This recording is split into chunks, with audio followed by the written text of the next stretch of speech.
Tak dobrý den, vážení přátelé mladého umění. Šimono, já tady mám proslov teďko, ale určitě je to hodně důležitý.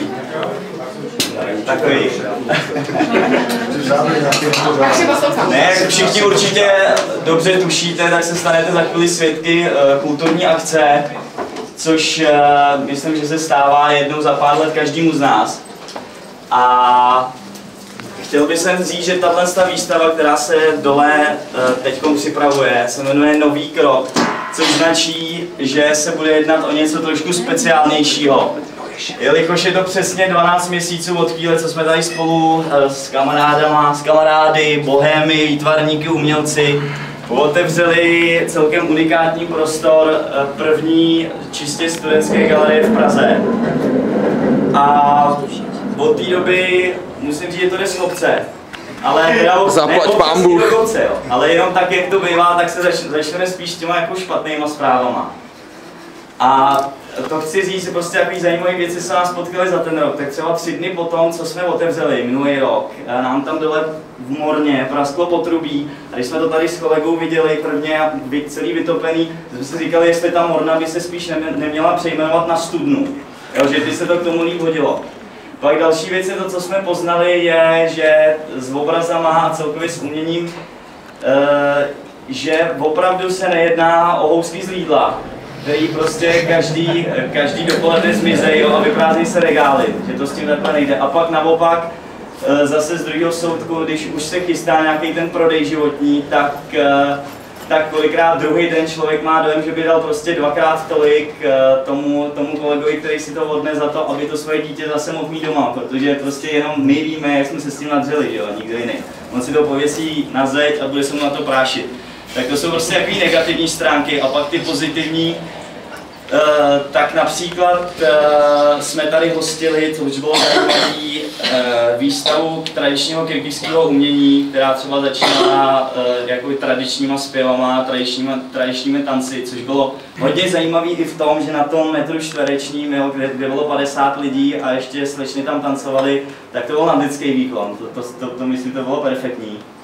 Pak další věc je to, že jsme se dostali do takového projektu, který se jmenoval Kampa střed světa, mezi takový jména, jako je třeba ateliér Josefa Sudka tady, nebo Czech Photogalery.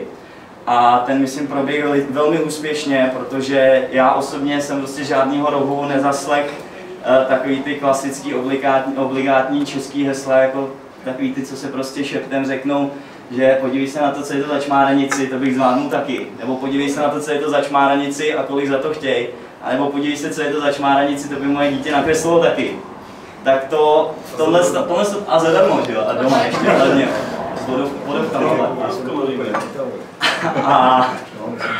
A do třetice bych chtěl poděkovat i tady zde přítomné paní redaktorce z Českého rozhlasu, která nás pozvala do programu Zaměřeno na mladé, kde jsme si fakt naživo mohli vyzkoušet živý vstup teda jako do éteru a na který teda asi nejzajímavější bylo potom se zpětně slyšet a opravdu počítat jenom kolik těch slovních berliček do jedné věty je člověk schopný vměstnat. Jako prostě to tam padlo asi tak 120krát, co jsem počítal. Takže tohle to byly ty pozitivní věci a já už bych teď chtěl ještě jenom na závěr říct, že ani jedny, ani ty pozitivní, ani negativní zážitky prostě nepřicházejí jen tak bez příčiny. A tak proto, aby jsme zažívali spíš ty pěkné chvíle, tak fakt musíme vytrvat, musíme makat ještě 2x tolik, co jsme makali doteďka. A hlavně to nevzdat, no, prostě předčasně, protože to chce hodně času a vytrvalosti. Takže tady díky přítomným a díky rodině. Cože? Ne, já to pouštím z mikrofonu.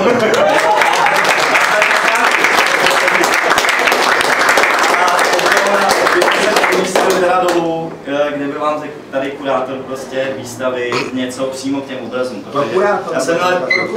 Já jsem měl takovou tu obecnou. Já bych jenom ještě rád podotknul, bych tady rád poděkoval tady mistru Jindrovi Kratochvílovi za jako skvělé úvodní slovo této výstavy.